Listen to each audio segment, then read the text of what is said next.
Hi everyone, I am feeling so hopeful after the Civic Renaissance Retreat this past weekend. We gathered 50 leaders, former governors, world-class practitioners and peacemakers, practitioners of this work of flourishing across difference. We had state representatives, we had journalists from the Free Press, from the Atlantic, we had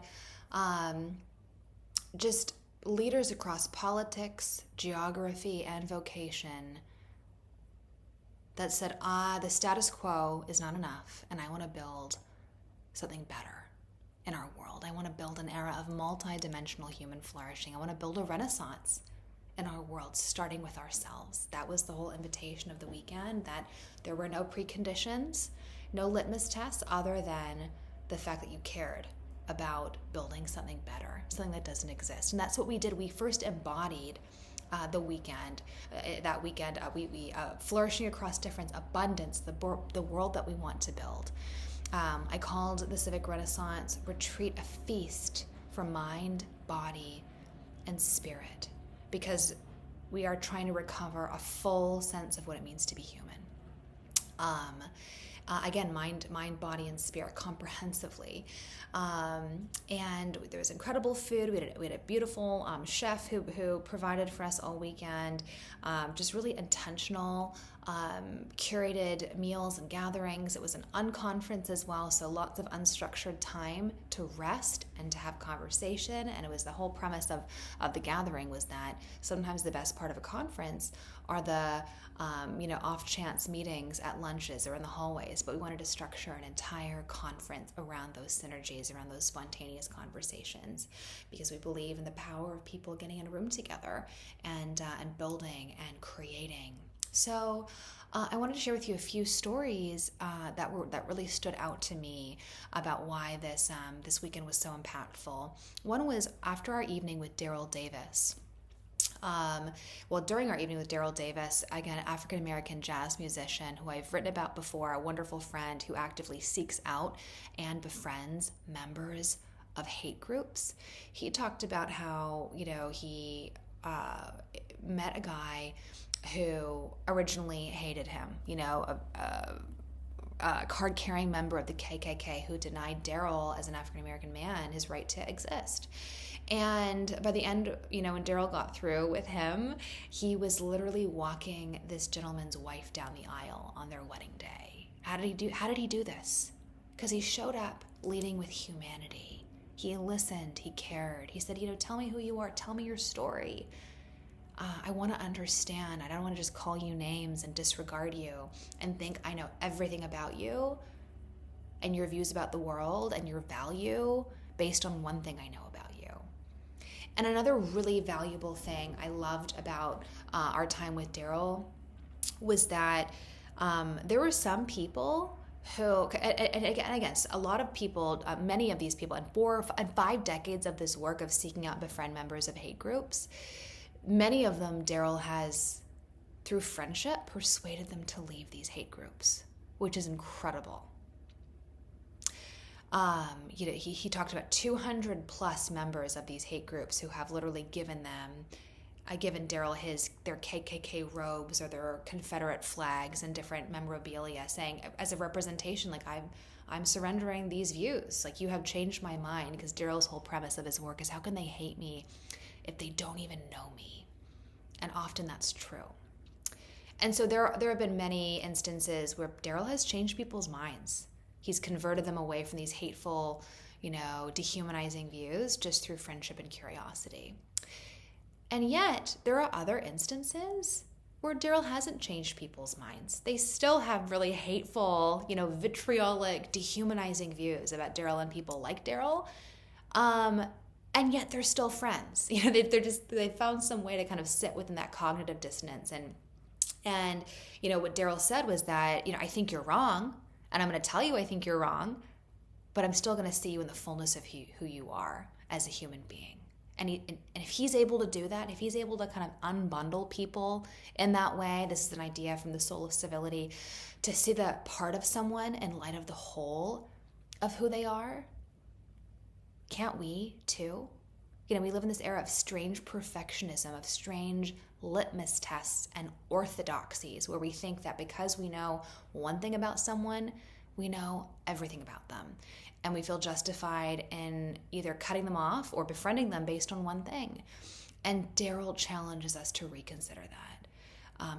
He challenges us to know people, to see them, to love them in the fullness of who they are. And that does not mean endorsing and accepting every part of them. So that was so powerful. We were so privileged to have this evening with Daryl. And again, that image of him, he showed us footage. CNN covered this footage of Daryl walking this KKK wife down the aisle of this KKK member. And again, he reminds us that the goal is not perfect agreement. The goal of this work is not agreement. We are going to disagree. The goal is, can we maintain the humanity of each other, of one another, through disagreement? That is the challenge. That is the invitation. It was so powerful. Such a beautiful time with Daryl. So Daryl, we kicked off our opening feast. We went to Periclean Athens for our opening feast. Every single feast we went to, every meal, we went to a different golden age of human history. So we went to ancient Athens for our first feast, had a very inspiring evening with Daryl. The next morning we got up early, went to France with croissant and a coffee spritzer and frittata. And then we had Mitch Daniels join us. And Mitch was so beautiful and provocative in how he leads and how he brought out the best in people. And that was what I asked him. How can each of us in our sphere of influence bring out the best in those around us? In a time where a lot of leaders bring out the worst in people, how can we bring out the best? And I love what one person at the retreat, one of these 50 leaders who joined us, said, our task really is to relearn democracy. And I loved that because in a democracy, the citizen is prior to the state. And when we think about these big macro issues of hyperpartisanship and gridlock and the dysfunctionality of Congress, we have more power than we realize to be part of the solution. And it's up to each of us to reclaim that power and get to work with what is before us. And that was the invitation that I offered people. We're going to build a renaissance starting with ourselves. That's it. That is the work. And so I love that idea of relearning democracy by, yes, holding our leaders accountable, but more importantly, local leaders accountable, but more importantly, by getting to work and doing the work, living it in each one of our lives. I'll share with you another vignette, a story that I thought was really beautiful and exactly why we did this.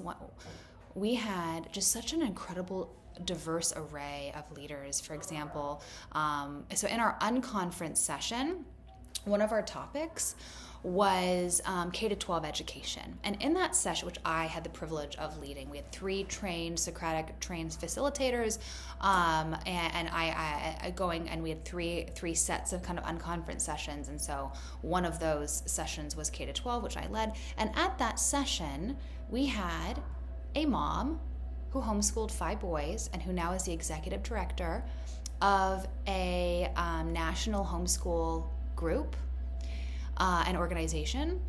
And in that same session, we had a public school superintendent and a vice president of a public school board.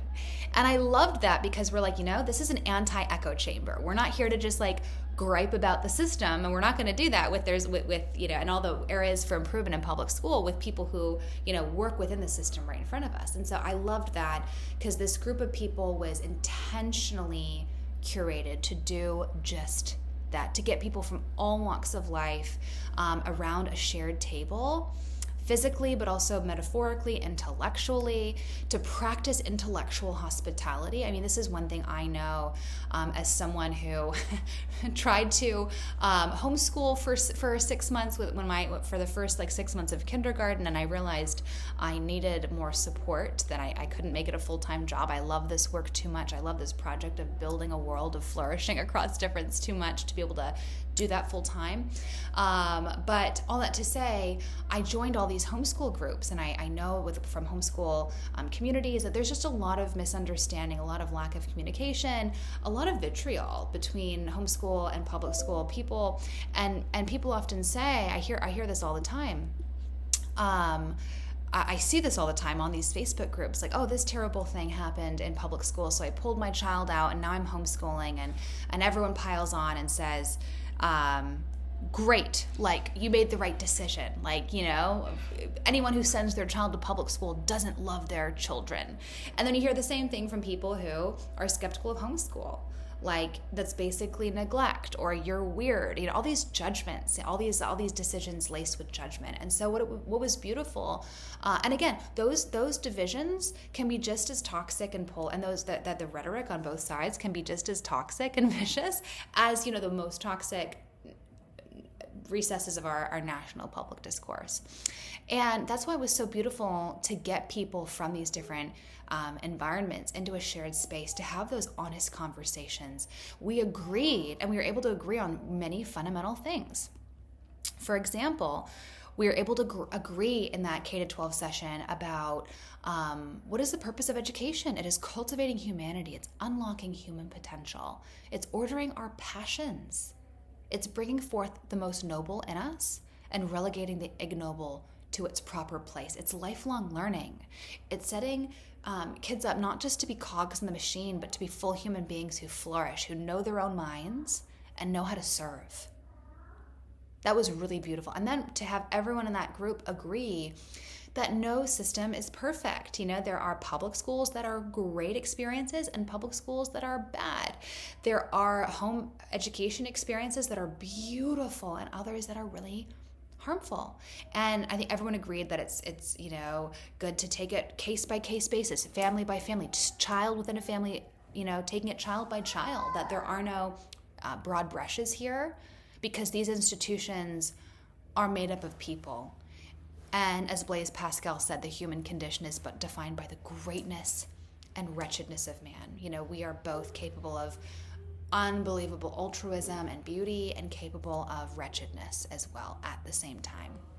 So that was really powerful, to have these people that come from very different camps and would otherwise not be in the same room together, talking and having an honest conversation to promote understanding and empathy and grace and humanity. And that was really beautiful, and also honored to see you know, the excitement of Heroes and Villains, the Soul of Civility for Young Citizens, my children's book, serving both those communities as well. It's being tested right now in public school districts, homeschool communities alike, public-private charter. It's an honor and a privilege. We're in this early generative feedback phase, getting feedback from students and teachers and parents in real time before we grow. And so, if, you know, tiny footnote, if you're interested in bringing the Soul of Civility for Young Citizens, Heroes and Villains, to your school, to your classroom, to your home, do let me know. And you know, the whole weekend just left me with a sense that this is just the beginning. You know, this is this was the beginning of something really beautiful, really important. People left rested, hopeful, and I'm so excited. We already have plans in the works to host future Civic Renaissance retreats in the future, and I'm just humbled and grateful that 50 of these leaders chose to spend their weekend with us, and that gives me such joy that I'm able to partner with such incredible people as we build this era of flourishing across difference, where we aren't just gritting our teeth and enduring difference, but our differences are bringing out the best in us. And we are building together an era of multi-dimensional flourishing, a renaissance, starting with each of us. That's what we're doing. That's the project. And that's what we invite you to be part of as well in the future through Civic Renaissance, by being part of this space. So if you joined us for the Civic Renaissance Retreat, I would love to hear what you thought of it. What did you think of the event? Share that with me in the comments below. What did you like about it? What did you learn? What did you enjoy most? Grateful and excited to keep the conversation going. Again, this is just the beginning. Hello. Yeah.